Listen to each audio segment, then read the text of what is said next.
नमस्कार दोस्तों, कोरोना संकट में भी मोदी सरकार खेल रही है राजनीति का गंदा खेल। 130 करोड़ की जनता पर महज 120 करोड़ का टेस्टिंग खर्च। वाह मोदी जी वाह। अर्नब गोस्वामी को होगी जेल। कांग्रेस ने अर्नब के खिलाफ दर्ज कराई FIR। जानेंगे पूरी खबर। खबरों में आगे बढ़ने से पहले अगर आप भी गोदी मीडिया का बहिष्कार करते हैं तो वीडियो को लाइक करें, चैनल को सब्सक्राइब करें और बेल आइकन भी दबाएं। खबर है विस्तार से। कोरोना संकट में भी मोदी सरकार खेल रही है राजनीति का गंदा खेल। जी हां दोस्तों, कोरोना जो पूरे विश्व पर अपनी अमिट छाप छोड़ने को तैयार खड़ा है, ऐसी स्थिति में भी भारत में राजनीति का गंदा खेल भाजपा सरकार, मोदी सरकार खेल रही है। ऐसा लग रहा है जैसे भारत दो भागों में बांटा गया है, जिसके पहले हिस्से में भाजपा शासित राज्य आते हैं जहां लॉकडाउन तोड़ना अपराध की श्रेणी में नहीं आता, तो वहीं दूसरे हिस्से में गैर भाजपा शासित राज्य आते हैं जहां कुछ भी घटना हो तो गोदी मीडिया के कुछ चाटुकार पत्रकारों से लेकर भाजपा के छुटभैया नेता तक अपनी जहरीली बातों से, ट्वीट से समाज को बांटने का मौका नहीं छोड़ते। ताजा मामला पश्चिम बंगाल में केंद्र की तरफ से अंतर मंत्रालय टीम भेजने को लेकर केंद्र और राज्य सरकार आमने सामने आ गए हैं। टीम ने आरोप लगाया है कि उसे राज्य में दौरा करने नहीं दिया जा रहा। वहीं केंद्रीय गृह मंत्री ने इस पर कड़ा ऐतराज जताया है। गृह मंत्रालय ने निर्देश दिए कि राज्य सरकार केंद्र के काम में दखलंदाजी ना करे। इस टीम को भेजे जाने पर ममता बनर्जी ने सोमवार को ही ऐतराज जाहिर कर दिया था। उन्होंने प्रधानमंत्री नरेंद्र मोदी से पूछा था कि इस टीम को भेजे जाने की वजह बताएं, वरना वे इसे आने की इजाजत नहीं देंगी। सवाल है कि आखिर गैर बीजेपी शासित राज्यों में ही मोदी सरकार को लॉकडाउन उल्लंघन के मामले नजर आ रहे हैं और बीजेपी शासित राज्यों में तो लॉकडाउन जलेबी खाने के लिए तोड़ा जा रहा है। जैसे कुछ उदाहरण इस प्रकार है। उत्तर प्रदेश सरकार ने खुद माना कि राज्य के 40 से अधिक जिलों में लॉकडाउन लागू करने का काम संतोषजनक नहीं है। इस पर मोदी और अमित शाह चुप है। गुजरात सरकार ने स्पेशल बस भेजकर हरिद्वार से राज्य के 1800 लोगों को वापस बुलाया। लॉकडाउन की शुरुआत में ही मुख्यमंत्री योगी आदित्यनाथ ने आनंद विहार और कोटा में बसें भेजी। मध्य प्रदेश भी बसों का इंतजाम कर कोटा से छात्रों को ला रहा है। इन सारे मामलों पर केंद्र की मोदी सरकार चुप रही। गृह मंत्रालय की तरफ से कुछ नहीं कहा गया और न ही कोई केंद्रीय टीम भेजी गई। और वहीं दूसरी तरफ मुंबई में मजदूरों के बांद्रा स्टेशन पर जमा होते ही गृह मंत्री अमित शाह ने सीएम उद्धव ठाकरे को फोन किया और रिपोर्ट तलब की। केरल में लॉकडाउन में ढील देने पर केंद्र ने चेतावनी दे दी। पश्चिम बंगाल में केंद्रीय टीम भेज दी। सरकार की दैनिक प्रेस ब्रीफिंग में राजस्थान का नाम भी लिया गया। तो क्या यह माना जाए कि कुछ राज्य केंद्र द्वारा लागू किए गए लॉकडाउन का पालन करने में आनाकानी कर रहे हैं? लेकिन हमें यह नहीं भूलना चाहिए कि प्रधानमंत्री मोदी द्वारा लॉकडाउन 2 की घोषणा से पहले ही ओडिशा, पंजाब और तेलंगाना अपने यहाँ लॉकडाउन की अवधि बढ़ाने का ऐलान कर चुके थे।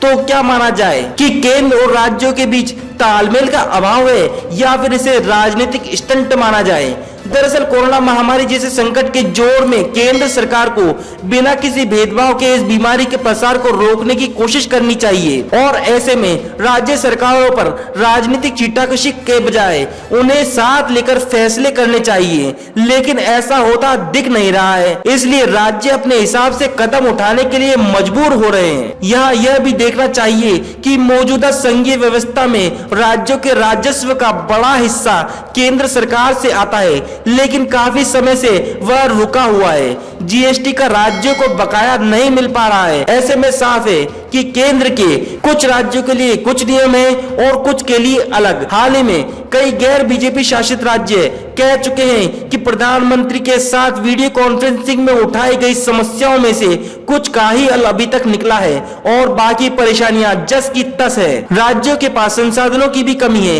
इसी सिलसिले में मंगलवार को छत्तीसगढ़ के मुख्यमंत्री भूपेश बघेल ने प्रधानमंत्री को पत्र लिखकर 30,000 करोड़ के आर्थिक पैकेज की मांग की है। पंजाब और पश्चिम बंगाल भी कई सप्ताह से आर्थिक पैकेज की मांग कर रहे हैं, लेकिन अभी तक इस बारे में केंद्र की मोदी सरकार ने कोई फैसला नहीं लिया है। राजस्थान के मुख्यमंत्री अशोक गहलोत और पंजाब के मुख्यमंत्री कैप्टन अमरिंदर सिंह भी पहले ही कह चुके हैं कि कोई भी राज्य बिना केंद्र की मदद के कोरोना जैसी महामारी से नहीं निपट सकता।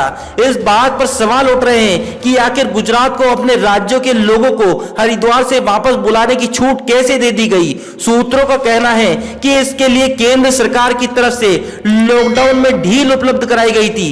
वही कई राज्यों के तमाम लोग 23 मार्च के बाद से ही कई दूसरे राज्यों में फंसे हैं, लेकिन उनको लेकर कुछ भी नहीं किया जा रहा। इसी तरह से मार्च के आखिरी सप्ताह में दिल्ली में आनंद विहार बस अड्डे पर गरीब मजदूरों के इकट्ठा होने के बाद सबसे पहले बसें भेजने की घोषणा उत्तर प्रदेश के मुख्यमंत्री योगी आदित्यनाथ ने ही की थी और अब राजस्थान के कोटा से छात्रों को लाने के लिए विशेष बसें भेजी जा रही हैं। मध्य प्रदेश सरकार ने भी 100 बसों का इंतजाम कर राजस्थान के कोटा से छात्रों को मंगाने का निर्णय लिया है। बिहार के एक बीजेपी विधायक ने अपने परिवार के छात्र को कोटा से मंगाने के लिए अपने रसूख का इस्तेमाल किया। सवाल है कि जब एक राज्य के लोगों को छूट मिल रही है तो दूसरे के साथ भेदभाव क्यों हो रहा है। इससे मोदी सरकार का दोहरा चरित्र सामने आता है। 130 करोड़ की जनता पर महज 120 करोड़ का टेस्टिंग पर खर्च। वाह मोदी जी वाह। सरकारी संस्थान ICMR की रिपोर्ट बता रही है कि केंद्र की मोदी सरकार ने अभी तक कोरोना टेस्टों पर सिर्फ 120 करोड़ रुपए खर्च किए हैं। इसमें वह खर्चा भी शामिल है जो टेस्टिंग के लिए सरकार ने राज्यों को दिए हैं। आप लोगों ने सुना होगा न्यूज चैनलों पर, अगर नहीं सुना तो आपको बता दें कि कोरोना की जांच का खर्च 4500 रुपये है। इस हिसाब से 130 करोड़ तो छोड़िए, आधी से आधी जनता का भी कोरोना टेस्ट हो पाना नामुमकिन सी बात है। और ये सब हम आपको क्यों बोल रहे हैं यह भी जान लीजिए। हमारे प्रधानमंत्री मोदी जी अपने बड़े 56 इंच के सीने में जो दिल रखते हैं उसमें कोरोना के स्वर सिर्फ अमीरों के लिए ही हैं। ये इन सबूतों से साफ हो जाएगा कि खोखली हमदर्दी और बेवजह के दिखावे में माननीय प्रधानमंत्री बड़ी जेब से बड़े खर्च करते हैं। जैसे दीनदयाल उपाध्याय की जन्म शताब्दी पर 100 करोड़ रुपए खर्च कर दिए गए। यही वह सरकार है जिसने एक मूर्ति पर 3000 करोड़ खर्च कर दिए थे। यही वह सरकार है जिसने केवल अखबारों के विज्ञापनों में अपने प्रचार के लिए 1500 करोड़ रुपए खर्च कर दिए थे। यही वह सरकार है जिसने कुंभ मेले पर 1500 करोड़ रुपए खर्च कर दिए थे। यही वह सरकार है जिसने दीपोत्सव महोत्सव पर 133 करोड़ रुपए खर्च कर दिए थे। यही वह सरकार है जिसने NRC पर 1200 करोड़ रुपए खर्च कर दिए थे। ऐसे बेफजूल खर्चे गिनाने के लिए अनगिनत आंकड़े हैं, पर क्या फायदा है जब आपको समझनी ही नहीं है। लेकिन टेस्टिंग पर अब तक सिर्फ 120 करोड़ रुपए खर्च किए हैं। ये कितने शर्म की बात है। हमारा सवाल यह है कि क्या गोबर भक्त अंधभक्त अब भी यही तर्क देंगे कि भारत एक गरीब देश है? क्या भक्त अब भी यही कहेंगे हमारे पास संसाधन नहीं है इसलिए टेस्ट कम हो रहे हैं? अर्नब गोस्वामी को होगी जेल। कांग्रेस ने अर्नब के खिलाफ दर्ज कराई FIR। कोरोना वायरस को लेकर राहुल गांधी द्वारा दिए गए बयानों को तोड़ मोड़ कर पेश करने के आरोप में रिपब्लिक टीवी के हेड अर्नब गोस्वामी के खिलाफ छत्तीसगढ़ में कई शिकायतें दर्ज कराई गई है। राज्य के 12 जिलों में अर्नब गोस्वामी के खिलाफ शिकायतें दर्ज कराई गई है। मंगलवार को छत्तीसगढ़ कांग्रेस ने रिपब्लिक भारत टीवी के प्रमुख एंकर अर्नब गोस्वामी के खिलाफ सिविल लाइंस थाने में एक शिकायत दर्ज की है। हालांकि यह शिकायत इस बात पर आधारित है कि अर्नब गोस्वामी ने राहुल गांधी की पत्रकार वार्ता को गलत ढंग से प्रस्तुत किया। कांग्रेस का आरोप है कि अर्नब गोस्वामी ने कोरोना महामारी के दौरान देश के लोगों को गुमराह किया है।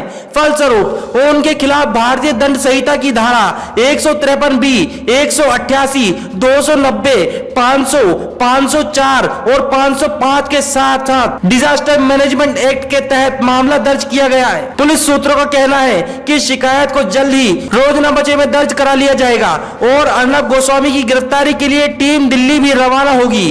उल्लेखनीय है कि 16 अप्रैल को राहुल गांधी ने कोरोना बीमारी पर पत्रकारों के सवालों का जवाब देने के के लिए एक वीडियो वार्ता आयोजित की थी। राहुल गांधी के द्वारा कोरोना से लड़ने को लेकर जो तथ्य बताए गए थे उनकी पुष्टि professor Steve hang, John Hopkins university जैसे अन्य विशेषज्ञों के द्वारा भी पूरे विश्व में की गई, जो कि कोरोना महामारी को फैलने से रोकने में काम में लगे हुए हैं। उनकी यह राय भी थी कि बिना समुचित टेस्टिंग सुविधाओं के बिना केवल देश को लॉकडाउन करना कोरोना महामारी से उत्पन्न समस्या का समाधान नहीं हो सकता। कांग्रेस नेता राहुल गांधी ने गरीबों के खाते में सीधे धन जमा किए जाने की जरूरत पर भी बल दिया था, ताकि महामारी के कारण आ रही आर्थिक कठिनाइयों से गरीब वर्ग निपट सके। कांग्रेस का कहना है कि राहुल गांधी की इस खबर को सही ढंग से प्रस्तुत करने के बजाय अर्णब गोस्वामी ने जानबूझकर पूरी पत्रकार वार्ता को गलत प्रस्तुत किया और कोरोना महामारी के खिलाफ लड़ाई में देश के लोगों को गुमराह किया। अर्णब गोस्वामी ने अपने एक कार्यक्रम में यह बताया कि राहुल गांधी का टेस्ट बढ़ाने का सुझाव पूरी तरीके से गलत है। इस पर कांग्रेस का कहना है कि यदि लोग अर्णब गोस्वामी और उनके टीवी चैनलों पर भरोसा करके टेस्टिंग को अनावश्यक समझने लगे तो इससे देश के करोड़ों लोगों के स्वास्थ्य पर गहरा प्रभाव पड़ेगा।